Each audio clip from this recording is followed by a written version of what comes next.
College की इन दीवारों को देखिए, लिखा है ब्राह्मण तेरी कब्र खुदेगी BHU की धरती पर। अब आप JNU की दीवारें भी देख लीजिए, यहाँ लिखा है कि ब्राह्मण भारत छोड़ो।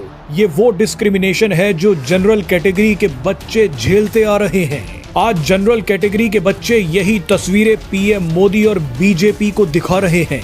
जनरल कैटेगरी के बच्चे सवाल पूछ रहे हैं कि हमें तो नारे सुनवाए गए कि एक रहोगे तो सेफ रहोगे, बटोगे तो कटोगे, लेकिन अब हमें ही धुतकारा जा रहा है, हमें ही बांटा जा रहा है।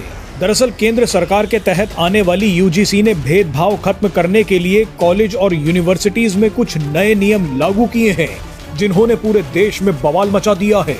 दरअसल UGC ने मान्यता प्राप्त सभी कॉलेज और यूनिवर्सिटीज में जातीय भेदभाव को रोकने के लिए नए नियम लागू कर दिए। नए नियमों में भेदभाव की परिभाषा में अब SC/ST के साथ साथ OBC महिलाओं और विकलांगों को शामिल कर लिया गया है।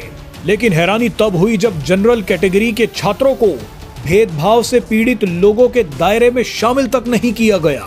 आप ये जानकर हैरान हो जाएंगे कि SC/ST एक्ट के तहत 81% मामले OBC कैटेगरी के लोगों के खिलाफ हैं, लेकिन अब उन छात्रों को भी UGC ने अपने कानून में प्रोटेक्शन दे दी है। मगर जनरल कैटेगरी के छात्रों को स्वाभाविक अपराधी की तरह देखा जाएगा। ऐसे में जनरल कैटेगरी के बच्चों ने PM मोदी से अपील की है कि UGC से कहा जाए कि वो ऐसे नियमों को वापस लें। इन बच्चों को PM मोदी से ही उम्मीद है। अब देखना होगा कि PM मोदी इस फैसले को पलटते हैं या नहीं।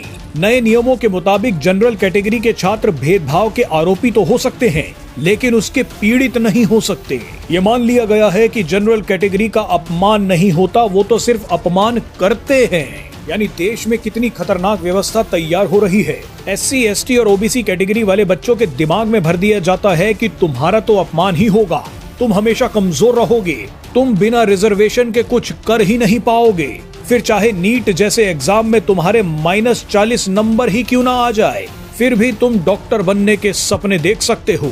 लेकिन 95% नंबर हासिल करने वाले जनरल कैटेगरी के बच्चे अपनी मार्कशीट लेकर सड़कों पर भटकते नजर आ रहे हैं।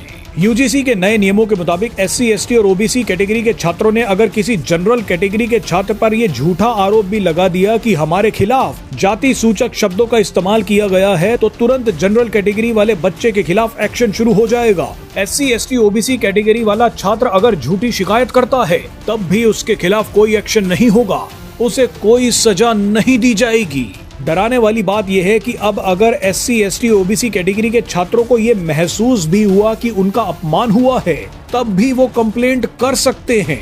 यानी एक चीज होती है कि शब्दों से किसी का अपमान किया गया है, मगर यहाँ तो अगर किसी को ये लग गया कि हाँ मेरा अपमान हो रहा है, तो भी जनरल कैटेगरी के बच्चे फंसेंगे। मान लीजिए कि अगर कोई जनरल कैटेगरी वाला प्रोफेसर किसी बच्चे को कॉलेज बंक करने, बदमाशी करने या पढ़ाई ना करने के लिए डांटता है और संयोग से वो बच्चा SC/ST या OBC कैटेगरी का होता है, तो ऐसी स्थिति में प्रोफेसर भी फंस सकता है। अगर उस बच्चे ने झूठी कंप्लेंट भी करा दी कि प्रोफेसर ने हमारे खिलाफ जाति सूचक शब्दों का इस्तेमाल किया, तो प्रोफेसर की भी नौकरी जा सकती है। हमारे देश में एक ऐसा कानून आ गया है कि जो जनरल कैटेगरी के बच्चों को हमेशा विलेन और SC/ST OBC के बच्चों को हमेशा विक्टिम देखेगा।